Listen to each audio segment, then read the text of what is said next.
സത്യത്തിൽ ഗാർഡനിങ് എനിക്ക് വെറുമൊരു ഹോബിയല്ല.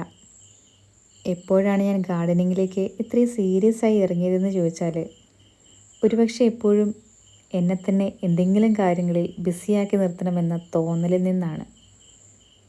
ചിലപ്പോൾ ഞാൻ ചിന്തിക്കും, ഞാൻ ചെടികളെയാണ് പരിപാലിക്കുന്നത് അതോ ചെടികൾ എന്നെയാണ് പരിപാലിക്കുന്നത് എന്ന്. വൈകുന്നേരങ്ങളിൽ ഡ്യൂട്ടിയെല്ലാം കഴിഞ്ഞ് വരുമ്പം എത്ര ക്ഷീണമുണ്ടെങ്കിലും നമ്മൾ ചെടികളെ നോക്കും. അവിടെ നമ്മളെയും കാത്ത് കുറേ കുഞ്ഞു ചെടികൾ ഇരിപ്പുണ്ടാവും. വെള്ളത്തിന് വേണ്ടിയും വളത്തിന് വേണ്ടിയും ഒക്കെ. നമ്മൾ ശ്രദ്ധിച്ചില്ലെങ്കിൽ ഇവർക്ക് എന്താകും എന്നൊരു ചെറിയ ഉത്തരവാദിത്വം കൂടി നമുക്ക് വരും. അവർക്ക് വെള്ളവും വളവും കൊടുക്കുമ്പോഴും പുതിയ ഇലകൾ നോക്കുമ്പോഴും പുതിയ തളിരുകൾ കാണുമ്പോഴും പൂക്കൾ കാണുമ്പോഴും കുറച്ച് സമയത്തേക്ക് നമ്മൾ മറ്റൊന്നും ചിന്തിക്കില്ല. നമ്മളെ അലട്ടുന്ന ടെൻഷനോ ആരോഗ്യ പ്രശ്നങ്ങളോ ജോലി സ്ഥലത്തെ സ്ട്രെസ്സോ ഒന്നും നമ്മളെ ബാധിക്കില്ല. സത്യം പറഞ്ഞാൽ ഒരുപാട് സമയം വെറുതെ ഉണ്ടായതുകൊണ്ടല്ല ഞാൻ ഗാർഡനിങ് തുടങ്ങിയത്.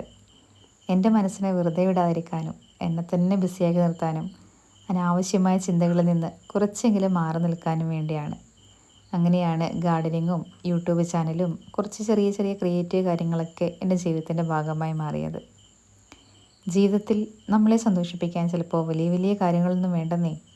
നമ്മൾ വളർത്തുന്ന ഒരു ചെടിയിലെ പുതിയൊരു തളിരും വിരിയുന്ന ഒരു കുഞ്ഞു പൂവും അതിനെ നോക്കി നിൽക്കുന്ന കുറച്ച് നിമിഷങ്ങൾ മതി.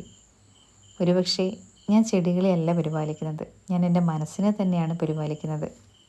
അതുകൊണ്ട് തന്നെയാണ് എൻ്റെ ഗാർഡൻ എനിക്ക് വെറുമൊരു ഗാർഡൻ അല്ല, എൻ്റെ മനസ്സിന് കുറച്ച് സമാധാനം കിട്ടുന്ന ചെറിയൊരു ഇടമാണ്. ഇന്നെന്താ ഇമോഷണൽ ആണല്ലോ എന്ന് ചിന്തിക്കുന്നുണ്ടാവില്ലേ? വെറുതെ. ഈ വീഡിയോ എടുത്തു വെച്ചിട്ട് തന്നെ കുറേ നാളായിട്ടോ. മടി കാരണം അപ്ലോഡ് ചെയ്യാണ്ടിരുന്നതാണ്. മഴയായതുകൊണ്ട് ചെടികൾക്ക് വലിയ പണികളൊന്നും ഇപ്പോൾ ചെയ്യുന്നില്ല. കുറച്ച് നാൾ വെയിൽ കിട്ടിയപ്പം അന്ന് എടുത്തു വെച്ച മണ്ണും നമ്മൾ വാങ്ങിയ ചെടിച്ചട്ടികളിലൊക്കെ ഞാൻ കുറച്ച് മണ്ണ് ഇതേപോലെ വെറുതെ എടുത്ത് വെക്കുകയാണ്. നടാനൊന്നും ഉദ്ദേശിക്കുന്നില്ല. മണ്ണ് ഉണങ്ങി കിടന്ന് കണ്ടപ്പം കുറച്ച് ഇതേപോലെ ചെടിച്ചട്ടികളിലേക്ക് നിറയ്ക്കാമെന്ന് വിചാരിച്ചു. അടിയിൽ കുറച്ച് തെർമോക്കോൾ ഇട്ടു, മണ്ണിട്ടു, അതിന് മേലെ കരിയില ഇട്ടു, അതിന് മേലെ കുറച്ച് മണ്ണിട്ടു.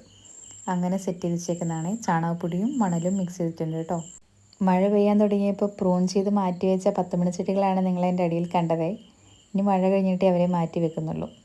ഒന്നും നടുന്നില്ല എന്ന് വിചാരിച്ചാണ്. അപ്പോൾ വിചാരിച്ചു ചെറിയ 2 ചട്ടികളിൽ വിംഗർ ഹൗസിൻ്റെ തണ്ടുകൾ മുറിച്ച് വെച്ചേക്കാൻ വിചാരിച്ചു. സാഫാണ് അടിയിൽ ഒഴിച്ചു കൊടുത്തത്. സാഫിൽ മുക്കി നട്ടിട്ടുണ്ടെങ്കിൽ ചെടികൾ ചീഞ്ഞു പോകാതിരിക്കുമെന്നാണ് ഫസ്റ്റ് പരീക്ഷണമാണ്. നോക്കാം.